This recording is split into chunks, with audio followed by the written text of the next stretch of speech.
Tonight we will be speaking about the resurrection. Now, most of Christianity will tell you that, well, the resurrection is just something you got to accept on faith, that it just happened. You don't have evidence for it.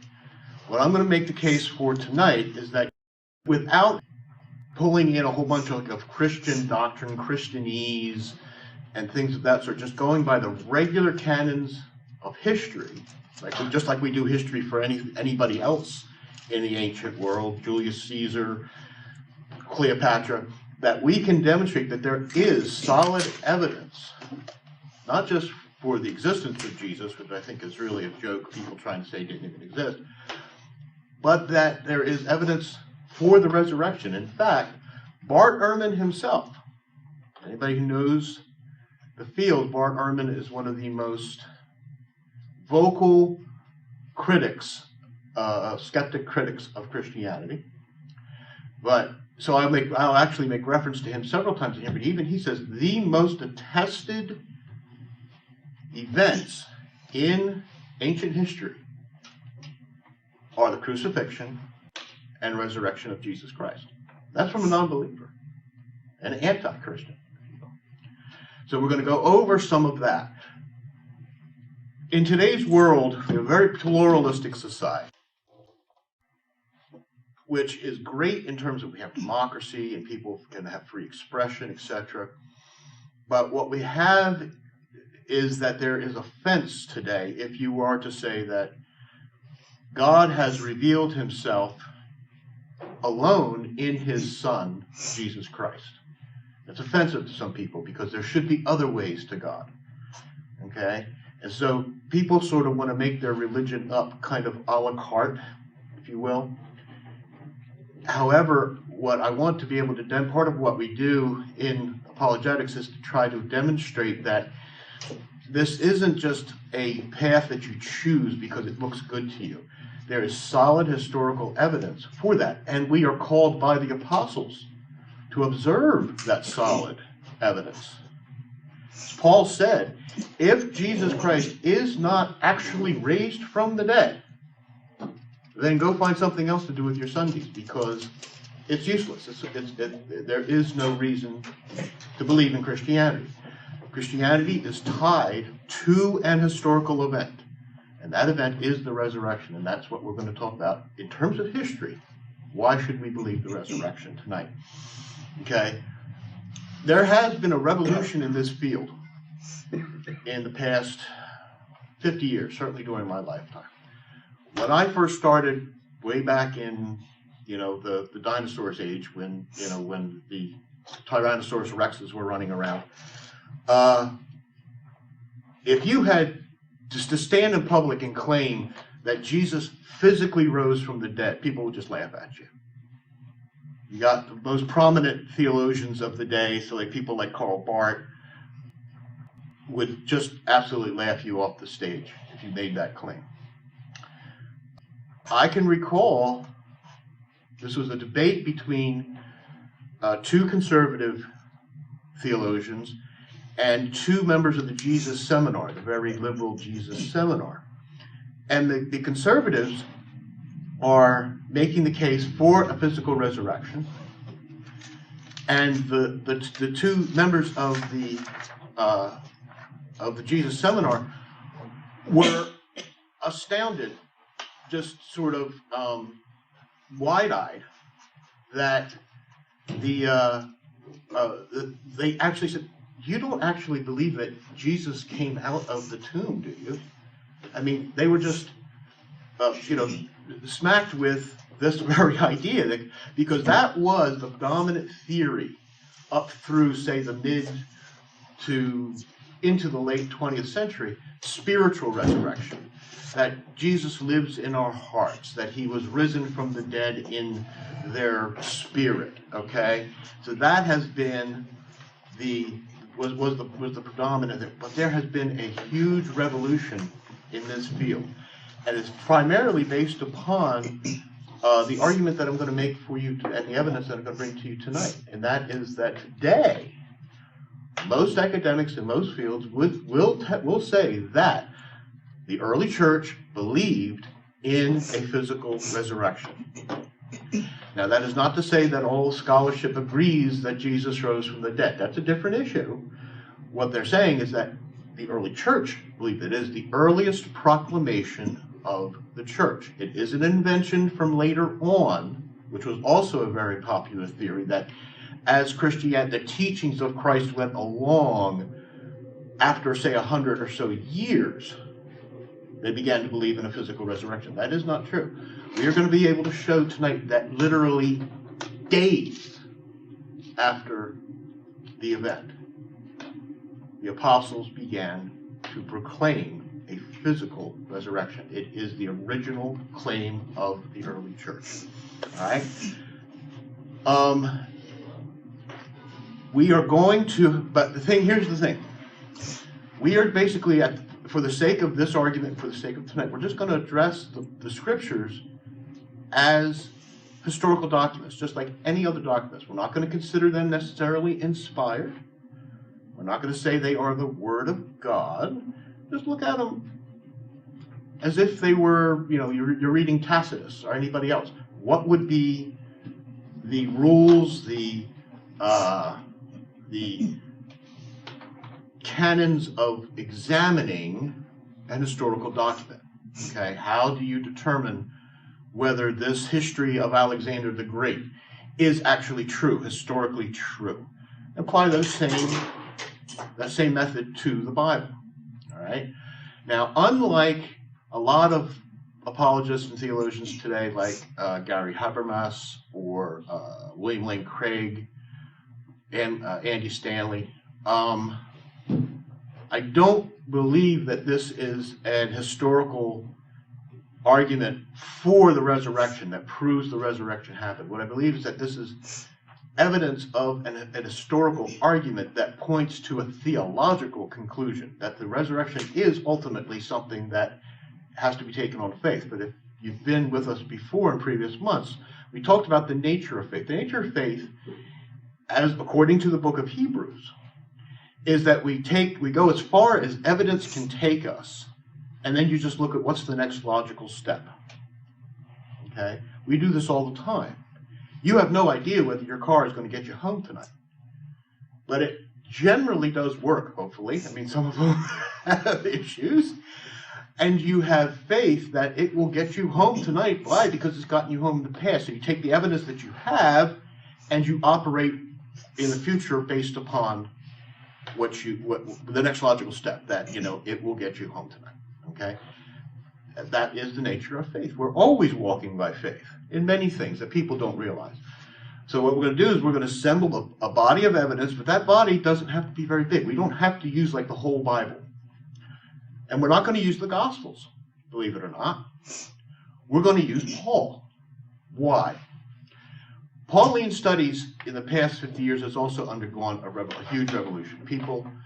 Paul is like the big darling of scholarship today. Why? Because he is the earliest voice of Christianity.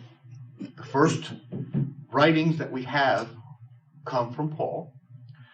And many people, many scholars, theologians, etc., will agree that Paul was a genuinely real person, and that at least some of what we have in the New Testament was written by him. And we will be using only books, letters, that, like everybody agrees, was written by the authentic Paul. Now, there's this division in Pauline studies that says that there were some that were written by Paul, and primarily like the personal letters, like to Titus and to 1st and 2nd Timothy, that those are not actually Paul. Now, I disagree with that, but that's fine. I don't need to use them. I will use only books that everyone, and I mean everyone, agrees were written by Paul. And that specifically, that would be Romans, 1st and 2nd Corinthians, Galatians, Philippians, 1 Thessalonians, and the one personal epistle that most agree is authentic, and that is Philemon. But even then, I'm going to do this, so I'm going to make that group smaller. I'm just going to use the Corinthian letters and Galatians. Okay? And that will form the parameters of what we're talking about. And they will make reference to Acts, which is again, something that most scholars would agree is, but it's not necessarily reliant upon Acts. It intersects with Acts, but it's not necessarily reliant. So what we're basically saying to the skeptic is, okay, it's your rules. We'll use your rules. And even with just what you say, we can still make the case for a genuine historical physical resurrection. Okay? So, first off, let's talk about the nature of the evidence. We're going to use 1 Corinthians chapter 15, verses 1 through 20, and the book of Galatians, the end of chapter 1 and the beginning of chapter 2. Okay? 99% of trained New Testament scholars will agree that this is genuine, authentic Pauline material. Okay? So it is well-founded, and the reason we're using it is because it is well-founded, and it is some of the earliest Christian material that we do have that testify to these events. All right? So the first thing I want to do is to diagram out what does actually, the 1 Corinthians passage is utterly crucial. Okay?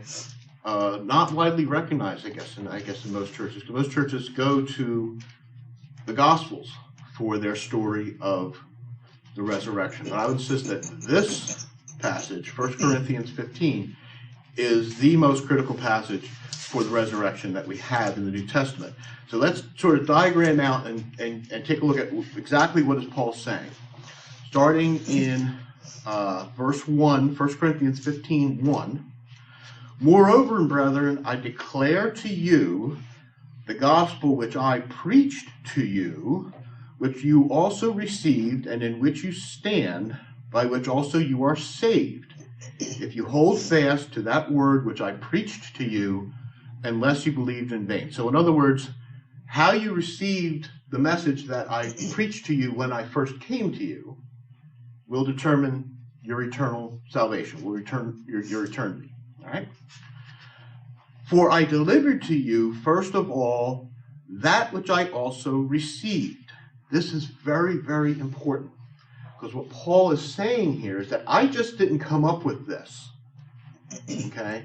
This is material that I got from somewhere else, from someone else, previous to my coming to you.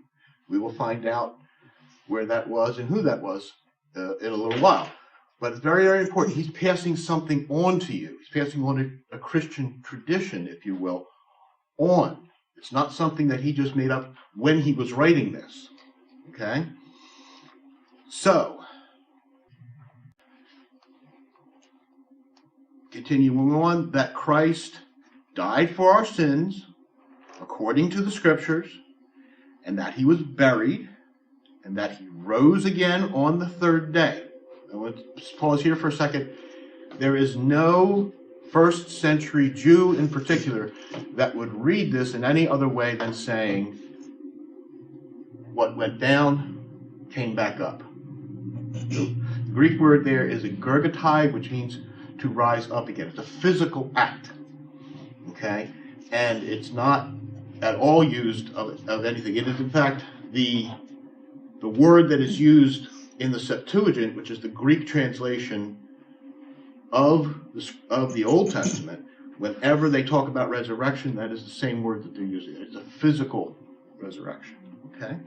So continuing on, that he rose again on the third day according to the Scriptures, and that he was seen by Cephas, that's Peter, then by the 12.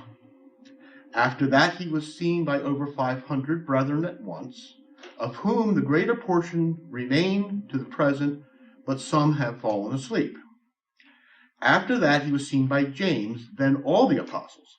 Then last of all he was seen by me also, as one born out of due time. So what is this message? Okay, Christ died for our sins, according to the Scriptures, was buried, rose again on the third day, and he was seen by, in this list. When you examine this list, it's very interesting. First off, when you read through this passage in Greek, now Paul was a tremendous scholar. He understood the Greek language. He understood Hebrew. I mean, he was a master of languages. He understood Latin as well. His Greek here is very clumsy, very awkward, very unlike Paul. Okay? He certainly had the education to make it flow and make it sound good. It's very awkward in Greek. But if you back translate it into Aramaic, which was the native language of Jerusalem and Judea at the time, it flows beautifully. Very catchy, very pithy. And so what most scholars think today is that this is what is called early creedal material. This was something that was taught and meant to be memorized by early Christians. And Paul is translating it rather awkwardly into Greek for the sake of writing this letter. But that in general, it was originally memorized in Aramaic in Judea. We've identified a couple of these passages that have this sort of sing-songy rhythm to them in Aramaic, not in Greek. Okay? So we identify these as things like early hymns, maybe sung by the church, early creedal material, not at all along lines like, we believe in one God in three persons, the Father, the Son, and the Holy Spirit. That kind of thing that was meant to be memorized by early members of the early church, or new members of the early church. We believe this because it has, again, the sing-songy thing to it, and there's a pattern. He lists three people, three individuals, and then three groups, and they're all connected by them. Him, and then him, and then him, and then them, and then them, and then them. Okay, it sounds like something you're meant to memorize, like a little poem type of thing. Okay, the three groups are Peter, James, and Paul. Okay, so he has that, and then he has the three group, the 12, the 500, and all the apostles. Okay, and it's delimited, instead of just having like a comma in between, he has that word then. It's them, then them, then them, then him, then him. It's like a structured line. So, and it's not overly formal language, like we got the Nicene Creed. We believe in one God and the Father. It's not passed by a committee type of thing. And that indicates its antiquity. This was made up by a small group of people, probably not necessarily overly educated. They're not trying to practice deep theology or anything like that. It's just that this is what we believe type of thing. Okay? So, this is the material, and this is why people like Bart Ehrman will say this is the earliest kind of material that we have. Because Paul is writing it now in 55 AD, somewhere around there, 52, 53, 55. And he got it earlier than that. So its source goes back. If you figure 52, 55 is actually pretty good. That's 20 years after the resurrection. That's pretty close for ancient history standards. But it's actually, this material comes from before when he's writing it. So it's in that 20 years. Okay? So Paul says that he delivered this message when he came to Corinth. So when did he go to Corinth? Well, he's writing in 55, and we know that he wrote, we think that he wrote it while he was in Galatia, and he spent 3 years in Galatia. So he was in Corinth 3 years before he wrote this letter, so that'd be around 52 AD. We know this because this is probably the most certain date that we have in the New Testament, because he mentions a particular leader in Corinth, and that is Erastus. You'll see this picture that I have here. That is a stone with Erastus' name on it. That was found in the Corinthian theater. Okay? If you got to be a leadership, one of the perks of being a politician in ancient Rome were that you got certain perks. And one of those perks was you got a free seat at the amphitheater. This was Erastus' seat. And it had his name on it. And you can barely make it out. It's Erastus Procurator. He means he is the leader of the town. And we can date this to 51, 52 AD. And interesting enough, he only reigned for 1 year, which is a standard term. Like president of the U.S. has a 4-year term, in this town, you got a 1-year term, and he only served one term for 1 year, and that was 51-52. So if when Paul was visiting, Erastus was the procurator of that town, then it had to be 51-52 AD, which fits into the timeline that we've worked out. Okay? So we can say that when he first visited Corinth, this is what he preached, and he's now writing it down for them. But where did he get it? He says, I'm passing on to you what I learned. Okay, so where did he learn it from? Well, actually he tells us, and this is where Galatians comes in. Paul gives us a timeline in Galatians, starting in chapter 1, verse 15. He tells us about what happened to him after he had the Damascus Road appearance of Christ, where he was converted. He tells us, he says, but when God, who set me apart from my mother's womb and called me by his grace, was pleased to reveal his Son in me, that I might preach him among the Gentiles, my immediate response was not to consult any human being. I did not go up to Jerusalem to see those who were apostles before me, but I went to Arabia. Later I returned to Damascus. Then after 3 years I went up to Jerusalem to get acquainted with Cephas, Peter, and stayed with him 15 days.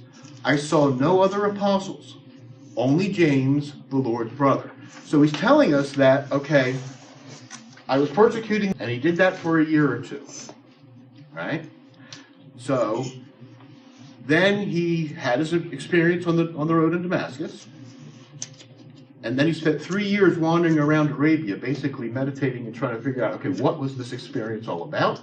He then decides to go to Jerusalem and do an investigative report, if you will. The word that he uses here is historisai. Historisai is where we get our word history. In the Greek, it means to interview people for the sake of finding out the truth. So that's what he was doing. He went up to Jerusalem after those 3 years to get, the skinny on what was going on.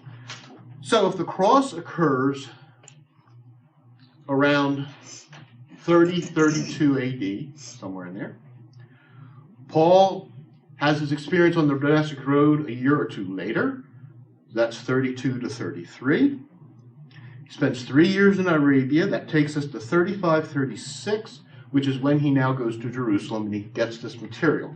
But that's when Paul got it.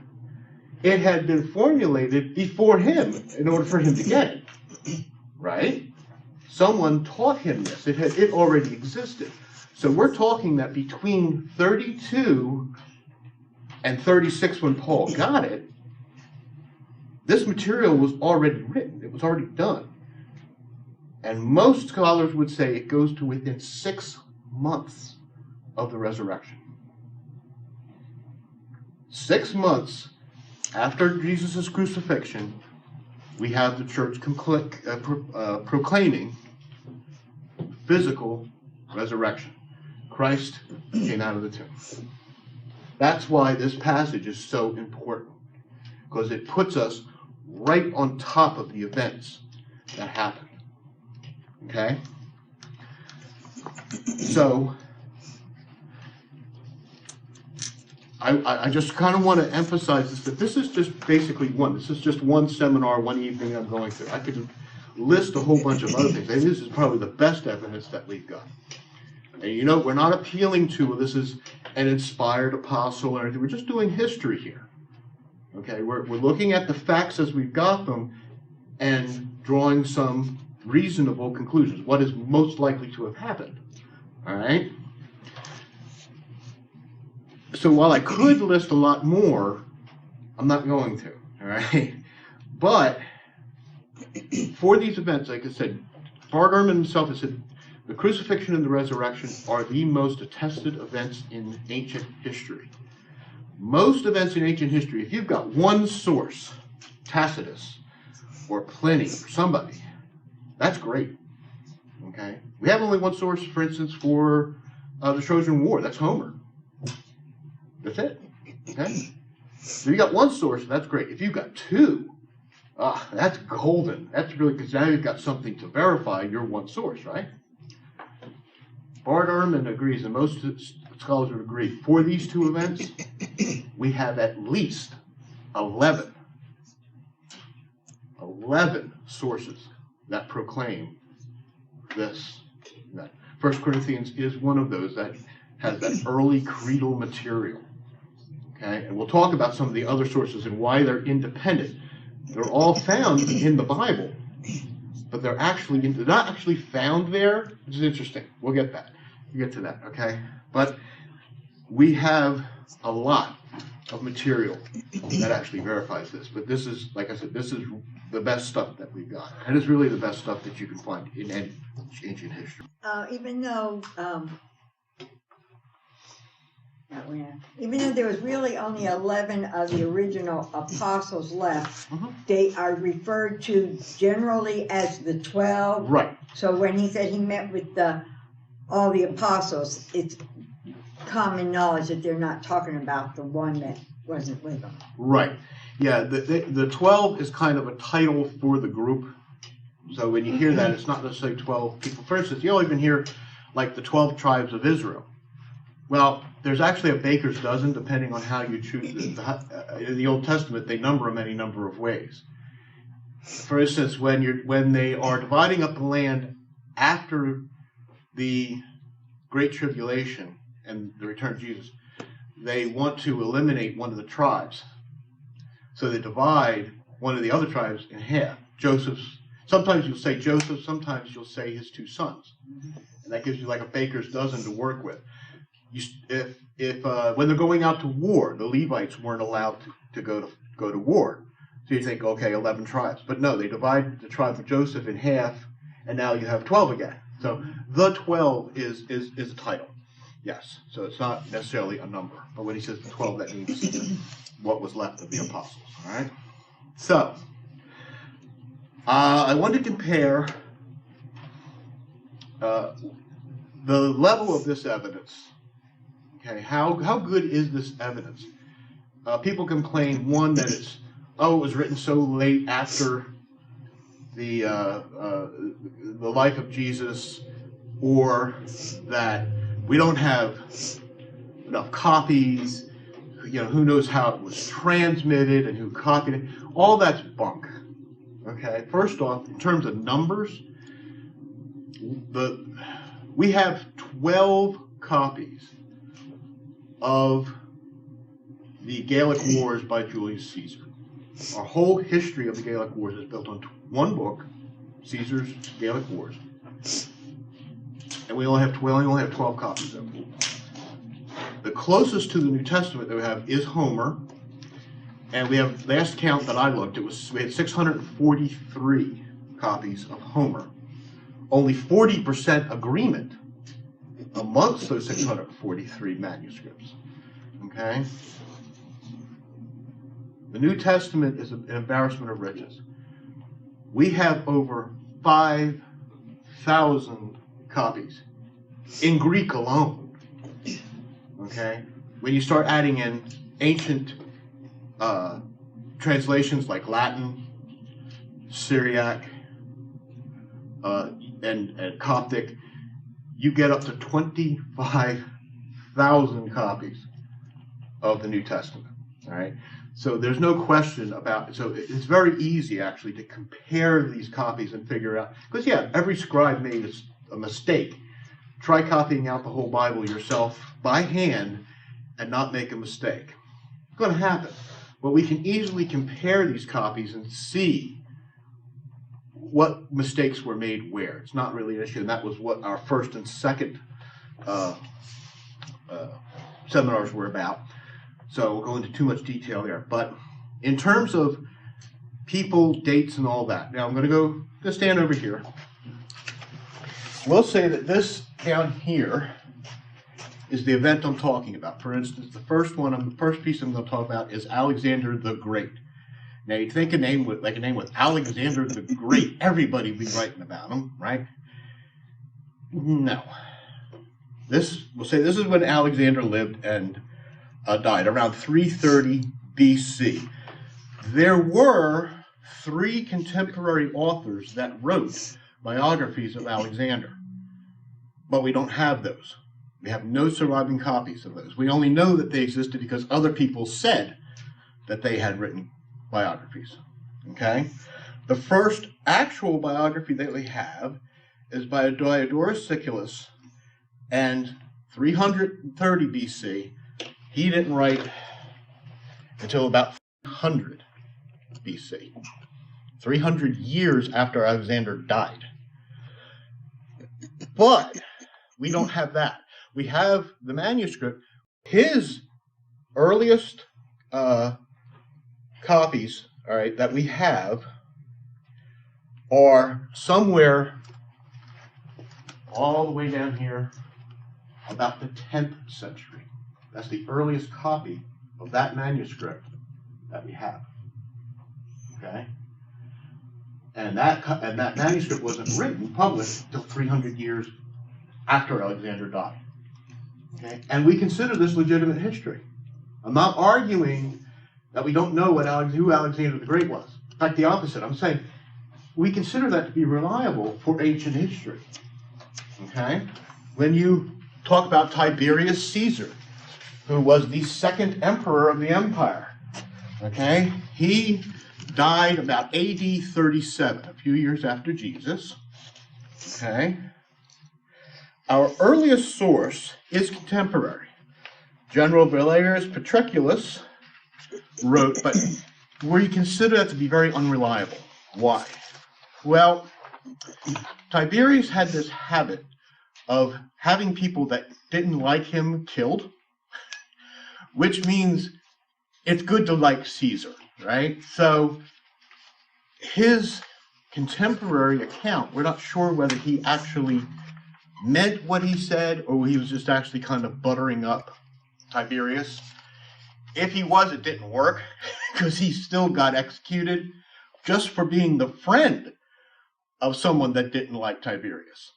That was about 31 AD, okay? So the next best source that we have is Tacitus. And he published about, say, AD 120, so about 80 years after Tiberius has died. But again, the earliest manuscript that we have of that event, of that publication, is circa 1000 AD. 880 years after it was written. That's the earliest copy that we have of that manuscript. Okay? So now let's talk about Jesus. Jesus is executed 3032 AD. The first documents that we have are from Paul, about 55 AD. But we can detect in that document this early creedal material that dates to within a couple days of that crucifixion. Earliest copies that we have, 1st century. We actually have 1st century fragments, 2nd century, 3rd century, whole complete documents. So none of our early material is any later than 100 to 200 years. In terms of ancient history, this is gold-plated platinum. Okay, you can't get better than this. This is why even skeptics like Bart Ehrman say this is the best attested event in history. We have a lot of copies, very early, close to the events, from people who were there, and people who would have been listening to this also were there. Okay? You would not have been able to get away with this story so early. For instance, the empty tomb. Jesus was crucified last week, month and a half ago. And I'm saying he's risen from the dead. His tomb is empty. Well, what do? You don't believe it. What do? Let's go over to the tomb. Oh, there he is. He's getting a little gamey by now, but dead body. Never happened. No Jew, no Roman, no Greek ever made that claim. Okay? Because they couldn't. Obviously, the tomb was empty. Now, people had various explanations for it. We'll go into that a little bit later. But that is verifiable. No one made that claim. Okay? So, the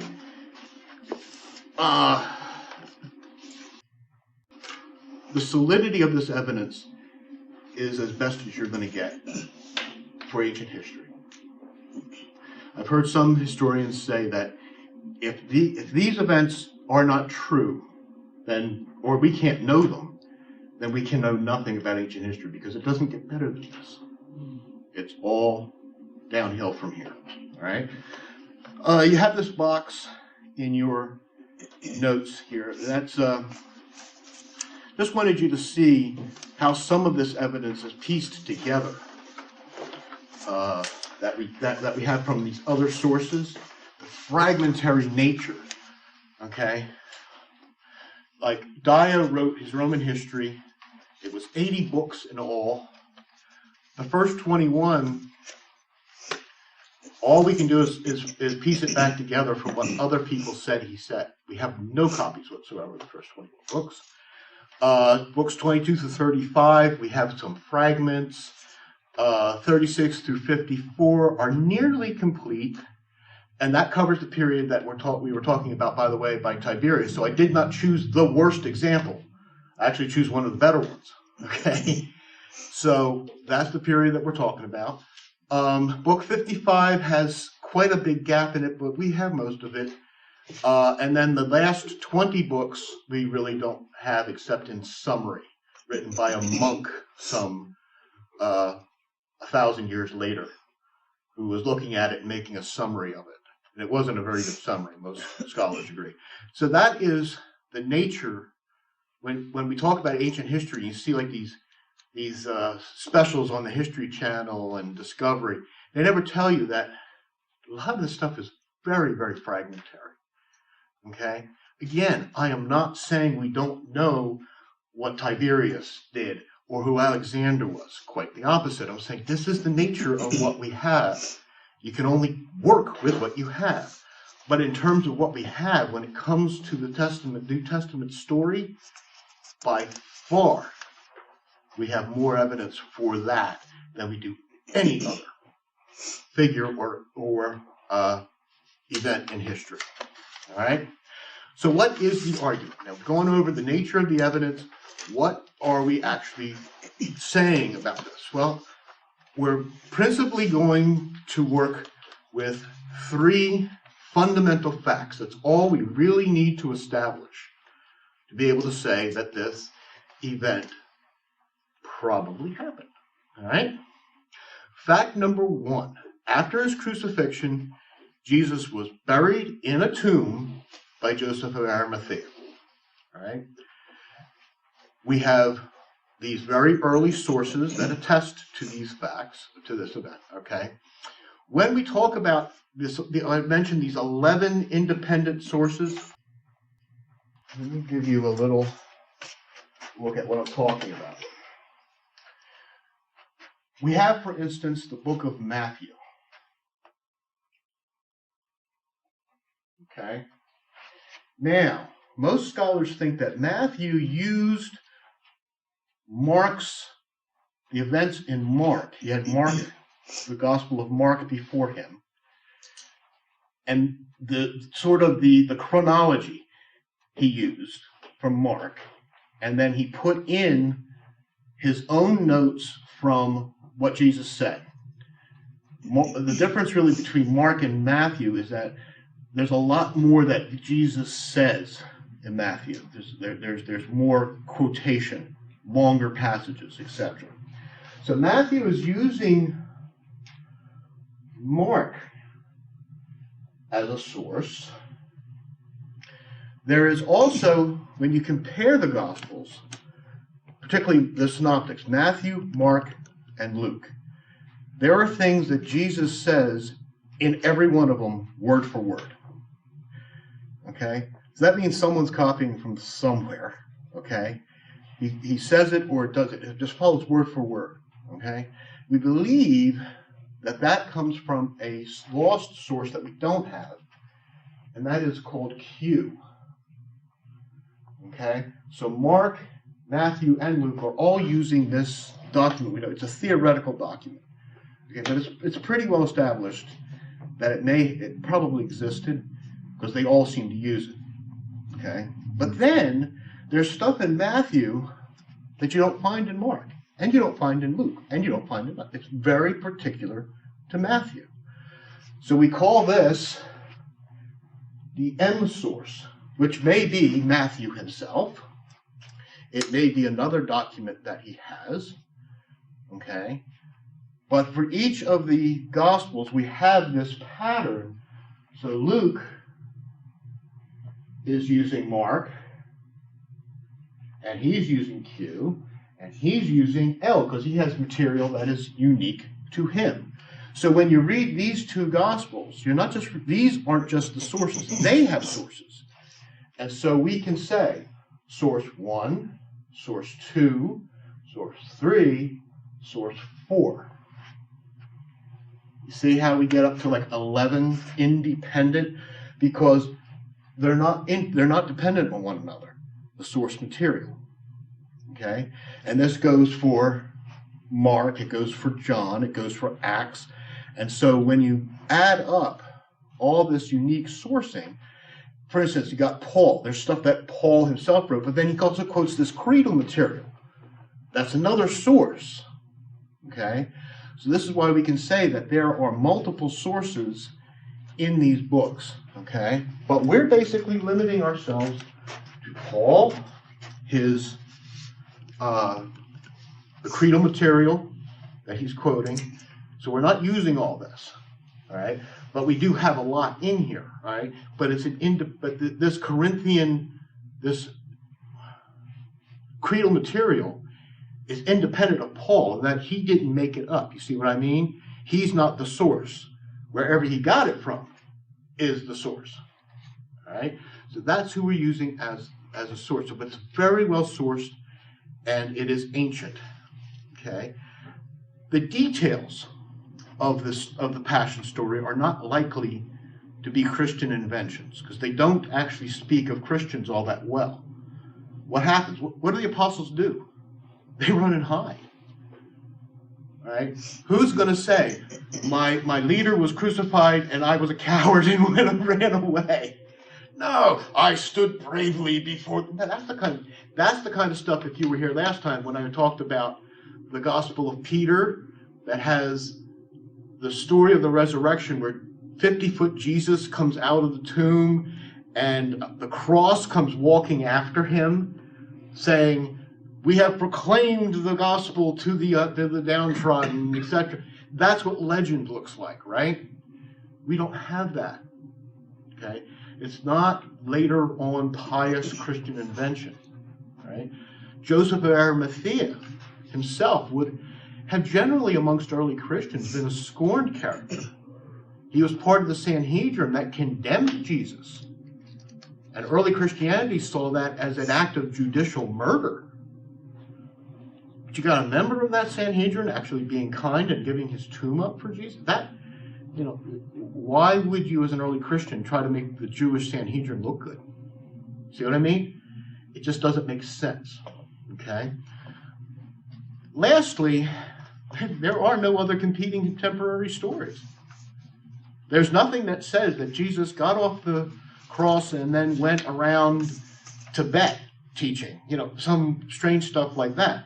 There are no other stories that we have except that he was dead, they buried him in a tomb, and he got up. All right? That is the story. There is no other competing story. So that's fact number 1. Buried in a tomb by Joseph of Arimathea. Fact number 2, the tomb was found empty by a group of his women followers. the third day after the crucifixion. Okay? Again, as I went over, been very implausible to pull off this story in the town where it happened, because all you got to do is go get the body. If the tomb is not empty, just wheel them out, and there you go. And yet that's what they did, and they got away with it because it seems to have been the case. No one ever made, again, a counter argument to that. The best is that this is recorded in the New Testament, and it's actually recorded in the Jewish Talmud, that the apostles stole the body. Now we'll get to alternative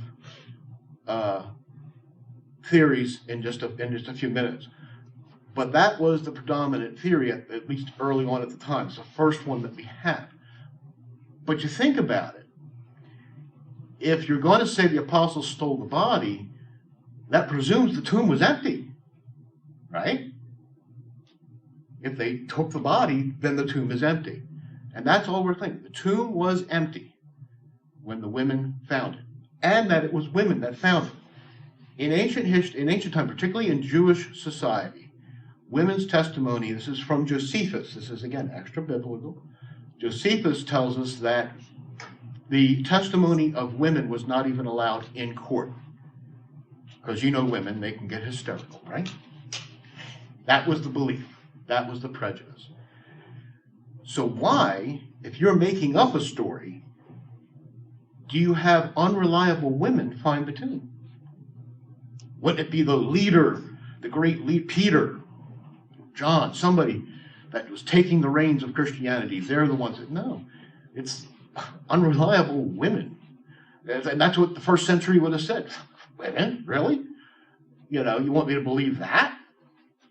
So again, very unlikely to be an invention of later tradition. All right? So we have no rival stories. We lack legendary development. Women finding the tomb. Almost all of the counter stories, Jesus survived and wasn't buried. And they went to the tomb, they thought he was buried, but the apostles stole the body. Whatever theory you're presumes that the tomb was empty. Okay? So I think that fact is well established. Fact number 3, on different occasions, with differing conditions, with multiple individuals and groups, they claimed they had an experience with the physical, living, raised Jesus. Most, believe it or not, this is very uncontroversial, most scholars will agree. But note what I'm saying. They're not saying that Jesus actually rose. What they're saying is that the apostles, for some reason, believed that and proclaimed that. Okay.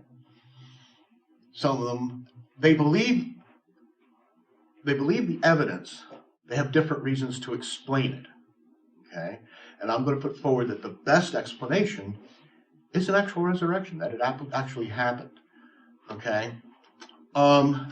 Why do they believe it? Well, because all of these things have an earmark of authenticity. For instance, James, who is Jesus' brother, is recorded as not having been a believer until he had an encounter with the risen Christ. You think about it, it's his brother. What would it take, what would your brother have to do to convince you that he was actually God incarnate and was the ruler of the universe? How far do you have to go to make that case? And yet he did. James became a very prominent and big member in the Jerusalem church. He was the leader of the Jerusalem church. So something happened. Okay, he was not a believer prior to the resurrection. Paul was persecuting Christians, right? And yet, instantly, all of a sudden, Paul's now on the other side. He's the biggest proclaimer of Christianity in the early church. What did it take? Something happened. Now, their story is that they had an encounter with the risen Christ. I would say, why not believe them? If that's what they say, because that's all of their story. Okay? There's multiple apostles, multiple people that have that same story. Okay? Why else make this proclamation? Every one of these guys ended up dead as a result. They were executed for their belief, with the exception of one. John died of old age in exile. Okay? They're not getting rich off of it. They're not having women fall all over them. They're not getting popular. Okay? Every one of them dies for it. Now, people will say, yeah, but people die for their beliefs all the time. This is different. See, when those terrorists ran those planes into the World Trade Center, they believed that they were going to get 72 virgins and a place in paradise, because that was their belief. All right? It's one thing to do that, and I agree, that happens all the time, good or bad. But these guys didn't believe it. They had to actually know it. Did they steal the body? Who would know? They would. They're the only ones that would. Okay? Was Jesus ever buried in that tomb? Was he thrown away into a mass grave? They would have known. So they didn't die for what they believed. They died for what they knew. That's a whole different ballgame. Okay? What, in a sense, they would have to be lying and know they were lying. What are the chances of you getting any one person to die for what they know is a lie? You might get some crackpot that'll do that. Try to get 2, 3, 11. Chances begin to get vanishingly small when you actually take that into account. That all of them would be willing to go to their death to proclaim what they knew to be a lie. All right? So, I submit to you that the hypothesis that Jesus actually rose from the dead is the best explanation for these 3 facts and any other facts that you might find that are attendant to this event. Why? When you start going into alternate theories, and we'll list a couple of them, you actually have to compound the improbabilities. Whenever you have an event and you have probabilities, you actually have to multiply the probabilities. Okay? I go out and I get hit by a meteor and a car runs me over. Okay, what are the chances that that was actually planned by somebody? Well, somebody had to be standing up there with a rock and could throw at it. Okay, yeah, what's the chances of that? Multiplied by the person driving the car had to know that they were going to kill me. So you got to multiply those. Again, this is one of the problems with a lot of conspiracy theories, like with the JFK conspiracy theories. So what are the chances that the CIA, the telephone company, the FBI, the mob, Lyndon Johnson, and everybody else on the planet was in on the forget it. You have to multiply those probabilities together, okay? So when you have these ad hoc theories like, well, they hallucinated that they saw Jesus. Okay, how do you explain the empty tomb? Well, someone stole the body. Okay, see, now you have to multiply. It's this and this. So I wrote down just one probability. Okay, so if you multiply the theories, you cobble these together. For instance, you say, well, to explain Paul, he fell on his head, hypothesis number 1, which kind of sent him dinging. Then based on a guilt trip or a guilt complex that he had, hypothesis number 2, and he hallucinated, which would be hypothesis number 2, and because he had a guilt complex, hypothesis number 3. While everybody else saw grief hallucinations, hypothesis number 4, and the body got stolen, hypothesis number 5. So you have to cobble together a whole bunch of different ideas, whereas with the resurrection theory, you only need one thing outside of the idea itself, and that is the existence of God. Christians perfectly accept that naturally nobody gets back up and go from being dead. When you're dead, you're dead.